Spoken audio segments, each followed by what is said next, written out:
Hi, and welcome to Kandy. He is joining me this afternoon on ASIS Faces and Business Cases. The format is pretty much going to always be the same. It's based around 3 questions, and I'll just dive straight into it. Kandy, welcome. I'd like to hear about what attracted you to joining ASIS. Tell me a bit about your board position and what it involves.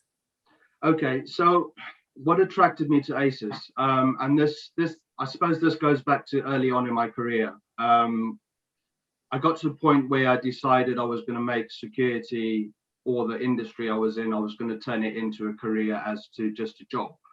And I'll be totally honest. ASIS came to me through a mentor at the time. At the time, my director was doing his CPP qualification.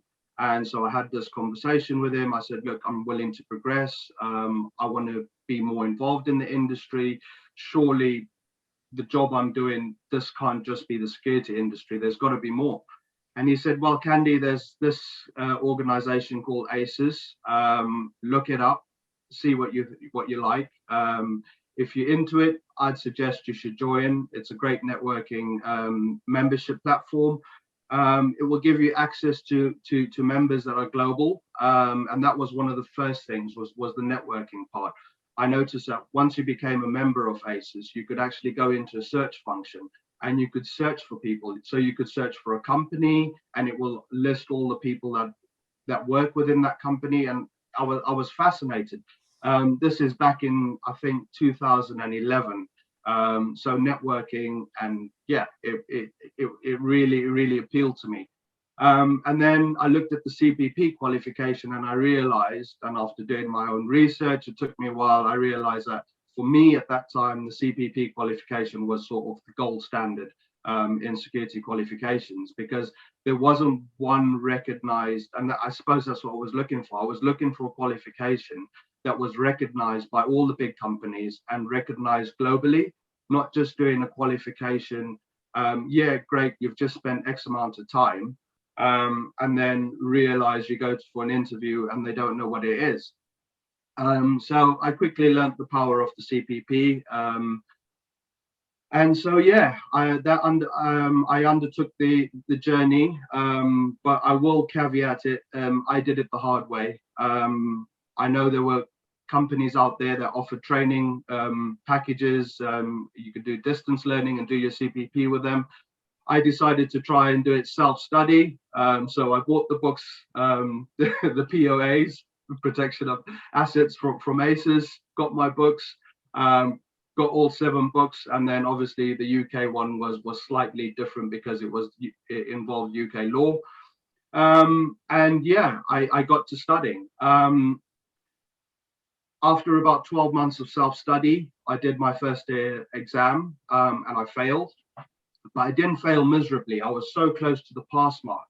And I think that was the moment where I realized, look, do I get back up and do this again? Or do I just give it up or pay somebody to teach me? And I realized, look, I had family, I had a job, I was studying after work. It was really difficult. I thought, no, I'm going to give this a crack. I've already put 12 months of study into this. There's no way I'm throwing that away.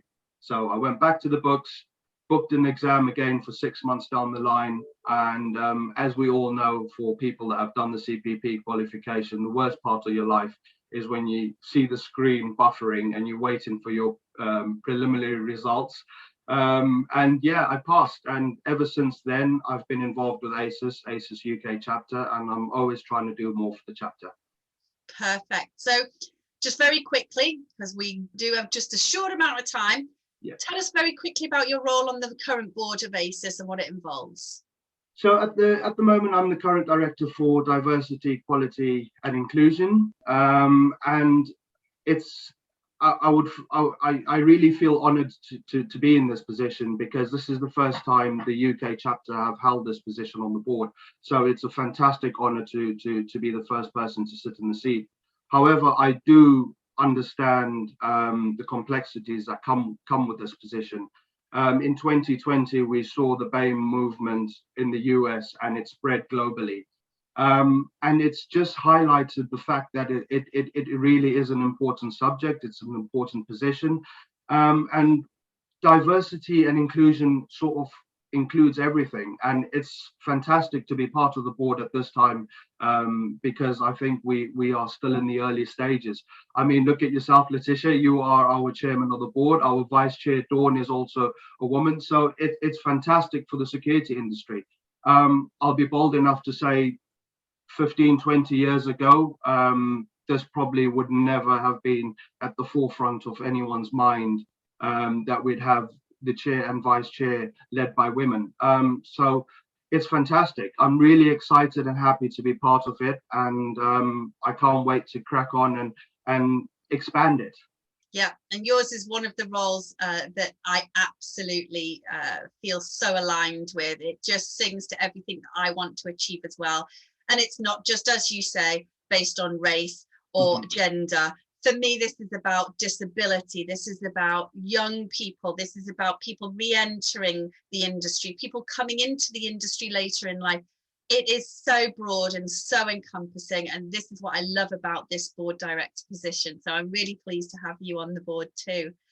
Thank you. So just finally wrapping it up, see if you can do this within sort of a minute. What are your aspirations for ASIS? And what's the one area maybe of security you'd like to hear more about from our programs?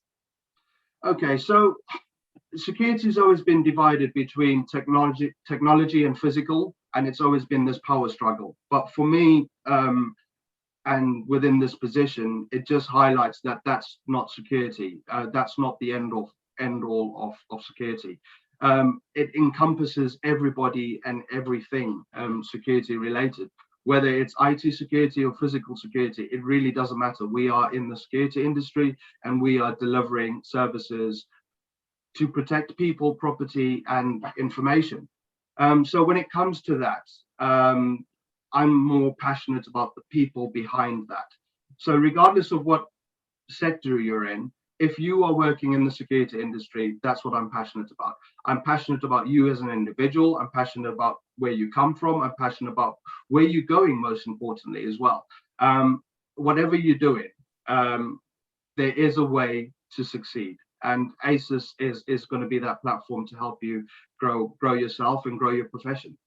Absolutely. I think you've answered that perfectly, because that's, again, where I come at this. You know, people are the backbone of the industry, and we're here to support everybody at every level.